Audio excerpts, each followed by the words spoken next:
All right, Mr. Baumer here, and we are continuing in Unit 9. All right, today we're going to work on graphing quadratics. All right, which, as we discussed the other day, both in the video and in class, that quadratics, when you graph them, they look like parabolas. All right, they're U-shaped. Now, just like in the linear chapter, even before we got to where we were just graphing lines in the chapter, at the beginning of the year, we had to graph some lines by making a table of values. So that's where we started last class in the video and in the notes in terms of quadratics. We made a table of values, all right? And we did -2, -1, 0, 1, and 2 in terms of our x values, just to practice running numbers through quadratics, all right? But there are some shortcuts for graphing quadratics, and that's what we're going to work on today. So hopefully there is no note sheet to fill out for you today, all right? But look at the objective. Student will be able to graph quadratic functions and identify elements of quadratic graphs, including the vertex, the things that are called the zeros, and the axis of symmetry, all right? So pay close attention today. There is no note sheet to fill out, but you need to come in with some understanding of concept for what we're going to work on in class today, or the next day, sorry. So let's look here for a second. Now, the other day in class and in the notes, what we did was we made a table of values that then we just plugged in -2, -1, 0, 1, and 2, and we got the y values so we could see what the parabola looked like.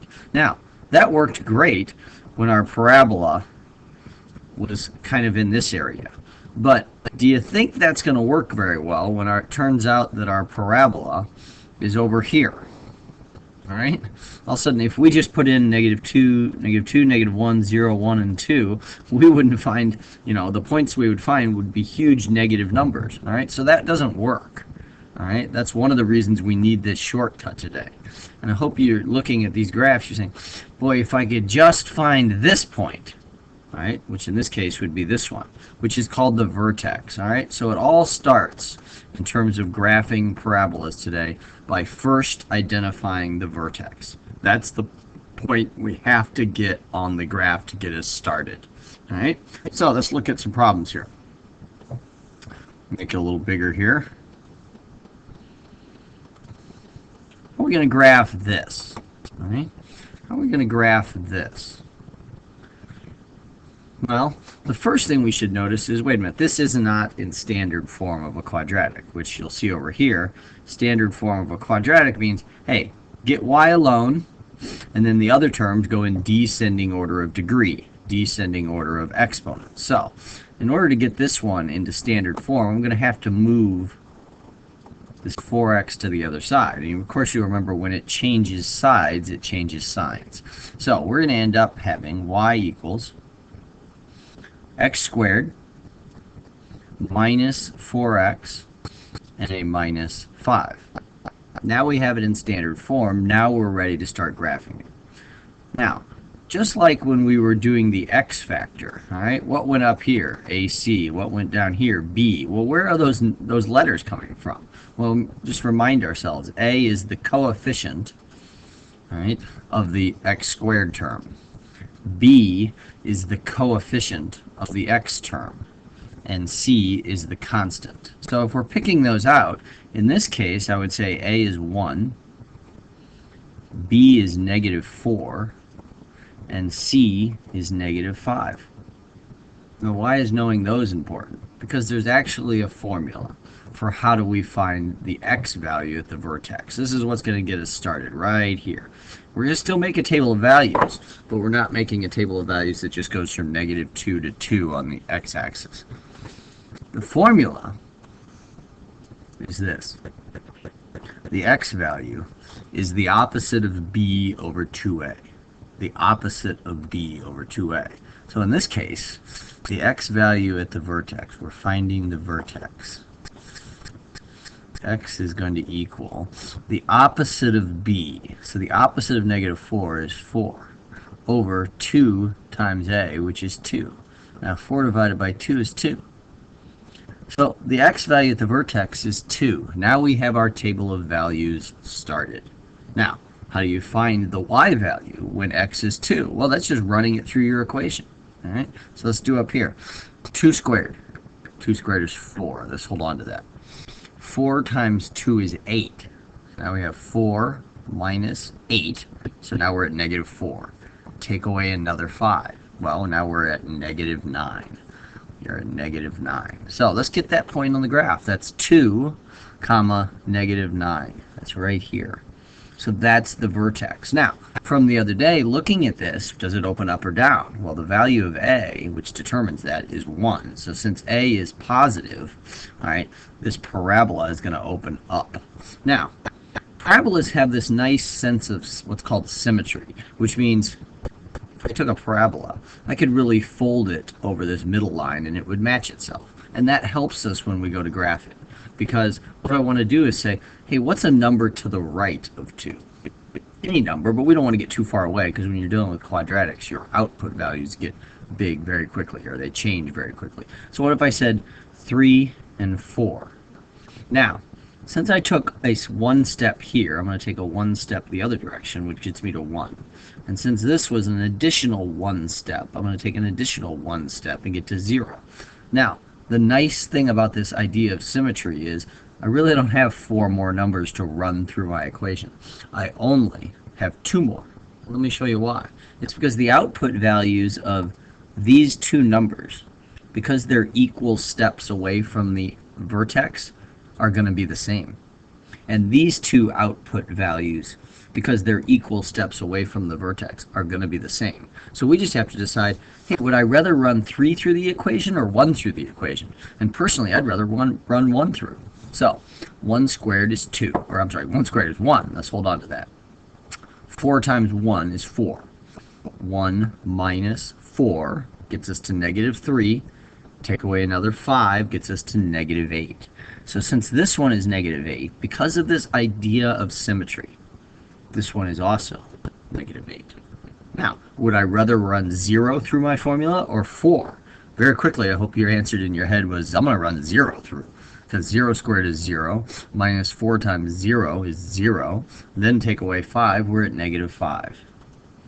So now we really do have a table of values to plot, but it's a table of values that helps us find exactly where our parabola is on the coordinate plane. Let's finish plotting these. We have 1, negative 8, and we have a matching point on that, which is 3, negative 8. We have 0, negative 5, which is right here, and we have a matching point, which is I count 2 steps to the vertex line, and then I count 2 steps more. So right here. Now I can draw my smooth parabola. Now, the axis of symmetry. So it says, what is the vertex? Well, we already found that. The vertex is 2 comma negative 9. Is there a minimum or maximum, and what is it? Now, you remember from the other day, when parabolas open upwards, they have a minimum. And what is that minimum value? Well, the minimum value always has to do with what is the y value at the vertex. So it's this number that matters. Right? So our answer to this question is going to be negative 9. What is the axis of symmetry? Well, the axis of symmetry is this imaginary line that runs through the vertex. So what is the equation of that line? That's what it's asking us. Now, you remember from the linear chapter, what is the equation of vertical lines? Is it x equals a number, or is it y equals a number? And it's always going to be x equals a number, and it's always going to be x equals this number. All right, whatever the x value is at the vertex, that's what the equation of the axis of symmetry is going to be. So you can't just say it's 2, because the axis of symmetry is a line. So it's x equals 2. Now, what are the zeros? Well, the zeros is a fancy word for x-intercepts. What are the x-intercepts? And we may need to approximate them here. All right, looks like it's going to be somewhere around here. That's 2, 3, 4, 5. So maybe it's a little bit over here. Maybe it's near 5. And over here on the other side, maybe it's near negative 1. All right, but we're just approximating them right now. There'll be other ones where we'll be able to find them exactly. But that's what x-intercepts means. All right, so we could say they're about 5 and negative 1. about 5 and negative 1. Where are your x-intercepts? Where does your graph cross the x-axis? Right? Now, that's a long process for one problem. So let's look at one more problem here. Right? Y plus x squared equals 2x. First thing we need to do is what? Get it into standard form. So I need to move this to the other side. Y equals negative x squared plus 2x. Right? Now, let's identify A, B, and C. A is negative 1. Hey, wait a minute. Already I know this parabola is going to open down. B is 2. And C is, hey, where's C? Well, there is no C, so C is 0. Now, how do you find the vertex? Well, it's going to be the opposite. This point right here is what we need to get started with. It's going to be the opposite of B. So the x value is going to be the opposite of B. So that's the opposite of 2 divided by 2 times negative 1, because it's 2 times A. Now this is negative 2 divided by negative 2, which equals 1, which means this is the point we need to start with. When the vertex is 1, let's figure out the y value. Run it through the equation.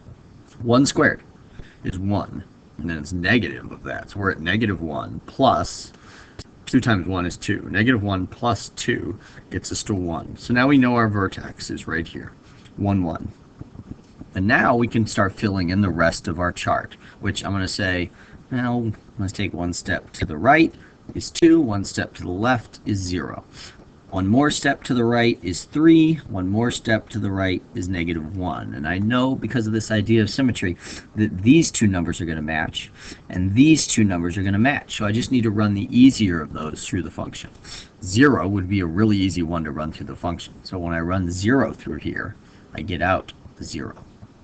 When I run, so this one is also 0. Now, would you rather run negative 1 or 3? Now, some of you may say, well, negative 1, but that negative can mess some of you up. So let's do this. 3 squared is 9. Now, what's the opposite of 9? Now we're at negative 9. Plus 2 times 3. Hey, that's 6. All right, so negative 9 plus 6 is negative 3, which means this one is also negative 3. Now I can finish my graph. We have negative 1, I'm sorry, we're at 2, 0 right here, and 0, 0. We have 3, negative 3, and we have negative 1, negative 3. Now I can draw my smooth parabola shape. And then I can quickly answer a couple of questions about these, all right? What is the vertex? Well, we have that in our table of values. If we did it correctly, the vertex is 1, 1, 1. Is there a minimum or maximum? Well, this parabola opens down. So, of course, it has a top, if you will, which means it has a maximum. What is that maximum value? Well, the maximum value, again, is always going to be the y value at the vertex. So we can say that the maximum value is 1. What is the axis of symmetry? And you remember that that means it's a vertical line that goes through the vertex. It's that imaginary line that we could fold this parabola over. Right? So what is the equation of that? Well, it's a vertical line, so it's got to be x equals. It's got to be x equals what? Well, as we talked about just a couple minutes ago, it's always going to be this number. Right? So the equation of the axis of symmetry in this case is x equals 1. Now this one we can be a little more precise on the zeros, which the zeros, reminding you, are just the x-intercepts. Well, what are they? It crosses at 0 and it crosses at 2. So those are our x-intercepts. All right. Now, quickly, let's just kind of look at this over here. These are really just to summarize what we did to graph this parabola. We wrote the function in standard form. We'd identified the values of A, B, and C, so that when we went to make a table of values, the first number we could get in there was x equals negative b over 2a. We could get that x value at the vertex right here. That allowed us to get that number right there. And then the rest of the chart, we just had to kind of imagine our way or see our way through it. All right. So we had to calculate the y value, and then we had to fill in some more chart. All right. So that's how we're really going to graph parabolas.